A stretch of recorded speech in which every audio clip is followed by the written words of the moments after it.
Independence Day in the United States, the U.S. president scheduled to host the usual festivities. His staff insisting he's got a full slate of appointments and ahead in the coming days, including a Friday campaign appearance in swing state Wisconsin.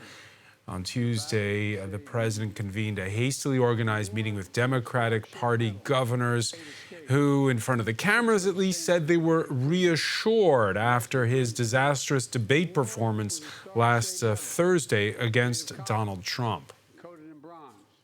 Fit for office. President has three and a half years of delivering for us, going through what we've all been through. None of us are denying. Thursday night was a bad performance. It was a bad hit, if you will, on that. But it doesn't impact what I believe he's delivering. Came together tonight to listen to President Biden tell us, in his own words, what his plans were. I'm here to tell you today, President Joe Biden is in it to win it. And all of us said we pledged our support to him because the stakes could not be higher. The news site Politico reporting that the president showed the governors his bill of health, which, according to them, is clean during that meeting. Well, for more, let's cross to Durham, New Hampshire. Andrew Smith is director of the New Hampshire Survey Center, professor of practice at the Department of Political Science there. Thank you for being with us here on France 24. Glad to be here. Happy 4th of July. Happy Independence Day to you. Is the feeding frenzy over?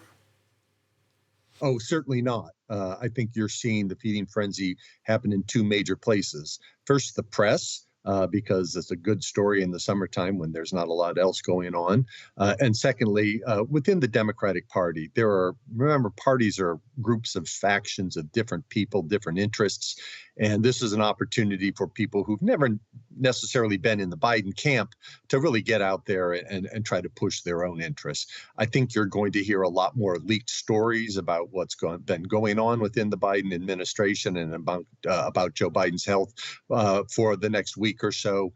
But again, it's summertime. I think I can't overemphasize the point of this. It's summertime. The American public isn't paying as much attention to this as are the media and kind of the political classes in the country. Andrew, you're sitting in New Hampshire, which is one of those moderate states, common sense places. What are people telling you? Well, we haven't been doing any polling yet in the wake of the debate, but I think what you're going to see people doing, as they have a great capacity of doing, is rationalizing why Biden is still better after the debate than Donald Trump is on the Democratic side, and the Republicans making the same sort of argument about why Trump is better than Biden. Americans have a great ability, maybe humans in general, have a great ability to rationalize why their team is better than the opposing party's team. And I think what we're going to see is that this race is going to settle back down to where it was before this debate until the next debate occurs, if it does, in September. You sound as though there is zero chance of Joe Biden stepping down, even though he told the governors that he would assess things. I would say it's not zero chance, but I'd say it's highly unlikely. Main part because Biden still has the money. I would be watching where his financiers go. Are they going to continue to, is he going to be able to continue to raise money to pay for his campaign or not? Like the old saying says, if somebody tells you it's not about the money, it's about the money. So watch where that goes. Secondly, I think that we'll see if there are any real senior people within the Democratic Party who come out against him. We've seen some people from the Bill Clinton administration, James Carville in particular, really calling for Biden to step down. But this is that kind of internecine fight that I was talking about within the parties, that there are factions that never really have been on board with Biden. So I think we have to watch. Didn't the U.S. president himself open the Pandora's box by admitting that he is going to assess? How do you put that back in a box? Now that he said he's going to do it, and he's not going to get sprightlier and suddenly find the fountain of youth between now and November. Well, I think that that problem occurred not by him saying it. It was just his performance in the debate said that they have to recognize it because you couldn't spin that away. Everybody in America who watched that debate saw that Biden was not up to the task, certainly on that day. So I don't think that him saying that he's going to reassess it opened any Pandora's boxes as much as it is that he's trying to tamp the lid back down on Pandora's box. But that message already got out. The former U.S. House Speaker, Nancy Pelosi, she said it's legitimate to ask these questions. That, too, helped fuel what we've described, you and I, as a feeding frenzy. At this particular point in time, we see the denials that there's no plan B. We've seen the U.S. Vice President denying that she's ready to step in. Is that kind of like when a soccer manager hears from the owner that he's got the full confidence? There is certainly something to that. One of the things that struck me in the wake of that debate was in the spin room afterwards. California Governor Gavin Newsom kind of reminded me of an undertaker who just saw a car crash outside. There are a lot of people in politics that want to climb up that slippery pole, and this is an opportunity for them to do it. You're showing Vice President Harris. I'm sure she has a lot of her supporters and backers over the years that are saying this is your opportunity, but you can't be seen as the person who puts the knife in Caesar's back. You have to be the person who takes over afterwards. So it's kind of an interesting dance that is being played, but I think that the Biden administration itself is doing its best to really shut this down as quickly as it can. The Daily Beast publishing a video of former President Trump relishing the prospect of facing Kamala Harris instead of Joe Biden. Is that a problem? Is that why Biden's staying in the race, because she's not as strong a candidate? I'd say to Trump, be careful what you wish for. I think that, though, that the Democratic Party is concerned that Harris is not as up to the task as Biden was. She certainly doesn't have the background and experience that Biden has now or had when he was running for the first time. But I should say that when she ran for president in 2020, her performance as a candidate was very underwhelming. She didn't even make it until the first primary elections. So I think that there's a lot of concern among Democrats that she isn't a seasoned campaigner yet.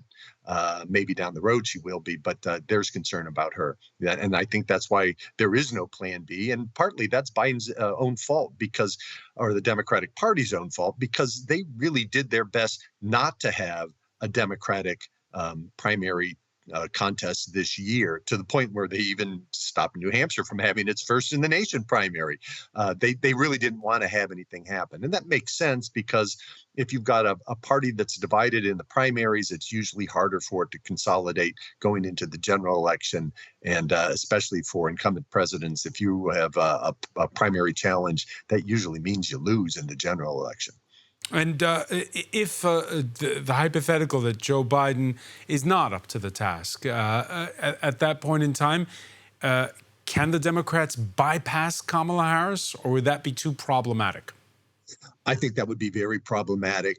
She's African American. She's a woman. She would be the second major woman candidate, and Hillary Clinton. The women who supported Hillary Clinton back in 2016 really have a bad taste in their mouth about that election.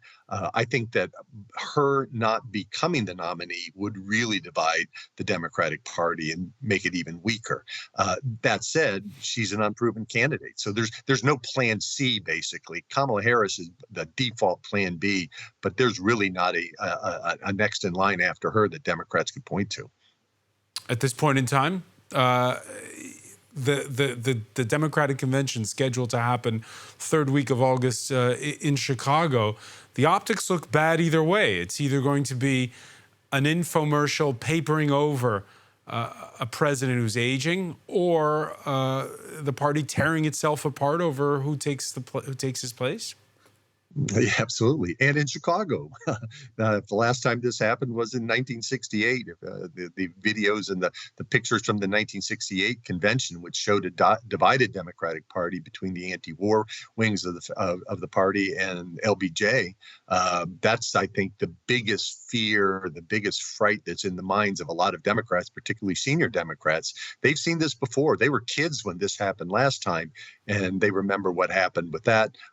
Richard Nixon won, and then he went on to win a landslide in '72, and largely kind of changed the course of that Democratic dominance that they had enjoyed since LBJ was elected, or excuse me, since FDR was elected back in 1932. So one final question for you, Andrew Smith. What lesson from President Johnson, LBJ, announcing he's quitting because of poor ratings, because of the Vietnam War, what's the lesson learned for today? The lesson learned is you're going to have a weakened party if that happens, unless you can manage it much better than Democrats did in 1968. I think it's the Democratic Party is in a unique position. I think it's something certainly that I haven't seen in 30, 40 years covering politics myself. It's a wait and see moment. I think this is going to be an interesting summer for politics in the United States. Andrew Smith, enjoy your 4th of July. Thank you for joining us here on France 24. Thank you very much for having me. Stay with us. There's more to come. More news plus the day's business and sports. You're watching France 24.